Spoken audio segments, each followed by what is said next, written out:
It is a somber occasion, and I hope that we can live up to the veterans who we celebrated and honored this week by putting this story forward, by letting the facts speak for themselves. And we are so grateful to have a tremendous freshman class that has never let us take our eye off of the families at home and all those issues that the veterans talk about. We're going to have more witnesses like we've had today that the Democrats will parade in here, and they're all going to say this: so-and-so said such and such to so-and-so, and therefore we got to impeach the president. Actually, we can get more specific. We covered this a little bit ago.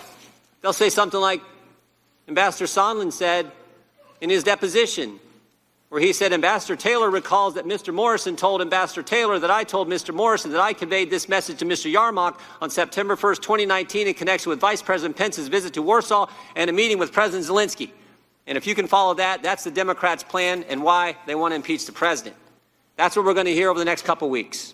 Mr. Jordan. Thank you, Mr. Chairman. 55 days. 55 days between July 18th and September 11th that there was a delay on sending hard-earned tax dollars of the American people to Ukraine. We're not talking any country, we're talking Ukraine. Ernst & Young said one of the 3 most corrupt countries on the planet. Our witness on Friday, she testified in her deposition, corruption is not just prevalent in Ukraine, it's the system. So our president said, time out. Time out. Let's check out this new guy. Let's see if Zelensky's the real deal. This new guy who got elected in April, whose party took power in July, let's see if he's legitimate. Now, keep in mind, as has already been discussed, in 2018, President Trump had already done more for Ukraine than Obama did. That's right.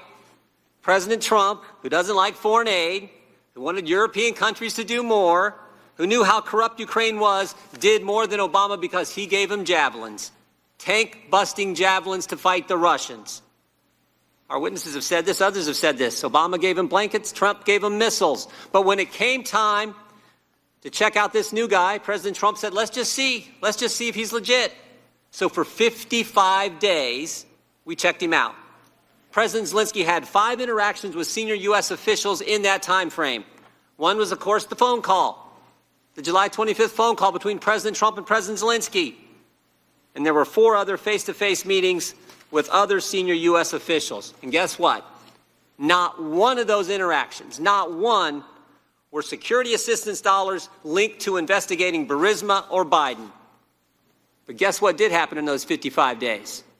U.S. senators, Ambassador Bolton, Vice President Pence, all became convinced that Zelensky was, in fact, worth the risk.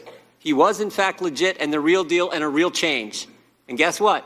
They told the president, he's a reformer, release the money.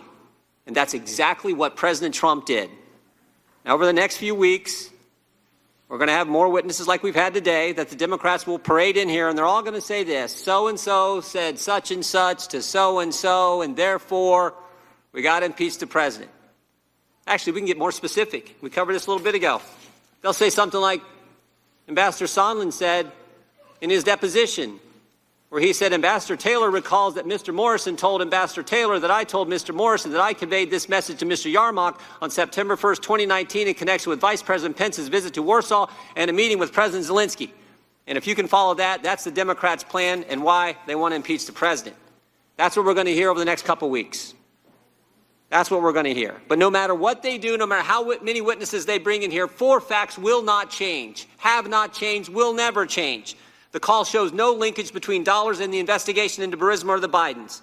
President Trump and President Zelensky have both said on the call there was no linkage, there was no pressure, there was no pushing. Ukrainians didn't even know the aid was withheld at the time of the phone call, and most importantly, as has been pointed out, the Ukrainians didn't take any specific action relative to investigations to get the money released. Now, there is one witness that they won't bring in front of us. They won't bring in front of the American people. And that's the guy who started it all, the whistleblower. Nope. 435 members of Congress. Only one gets to know who that person is. Only one member of Congress has a staff that gets to talk to that person. The rest of us don't. Only chairmanship knows who the whistleblower is. We don't. We will never get the chance We will never get the chance to see the whistleblower raise his right hand, swear to tell the truth and nothing but the truth. We'll never get that chance. More importantly, the American people won't get that chance. This anonymous so-called whistleblower with no firsthand knowledge, who's biased against the president, who worked with Joe Biden, who is the reason we're all sitting here today, will never get a chance to question that individual. Democrats are trying to impeach the president based on all that. All that? 11 and a half months before an election. We'll not get to check out his credibility, his motivations, his bias.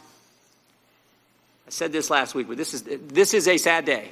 This is a sad day for this country. You think about what the Democrats have put our nation through for the last 3 years.